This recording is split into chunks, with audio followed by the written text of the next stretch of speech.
Sa ayaw at gusto mo, babalik sa'yo ang ginawa mo sa kapwa mo. Para sa mga taong akala nila dire-diretso mga ginagawa nilang mali sa kapwa. Feeling nila may forever na sa kanilang ginagawang masama sa kapwa nila, na akala nila di na matatapos ang panahon. Para sa mga taong akala nila hindi na babalik ang mga ginagawa nila sa buhay ng iba, na kung mabuhay ay parang walang takot, walang tigil, walang preno sa masamang gawa nila.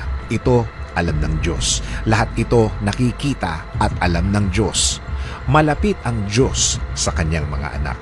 Kaya siya na ang bahala sa mga nanakit sa iyo. Magtiwala ka lang, kumapit ka lang. Dahil alam ng Diyos ang nararamdaman mo, hindi siya natutulog. Alam na alam niya ang gagawin sa mga taong ito. Diretso mo lang ang pagharap sa araw-araw. Diretso mo lang ang ginagawa mo. Huwag kang papaapekto sa mga taong ganyan. Huwag kang padidistract dahil ang Diyos ang aasikaso sa mga taong ito. Bibigyan niya ng solusyon ang problema mo sa taong yan. Again, hindi ikaw ang gaganti. Hindi ikaw ang babawi. Hindi mo business yun. Hindi mo concern yun. Sa Diyos yun. At sure akong hindi na magtatagal, babalanse ang lahat.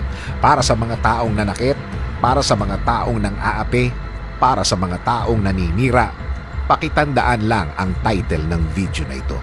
Sa ayaw at sa gusto mo, babalik sa iyo ang ginawa mo sa kapwa mo.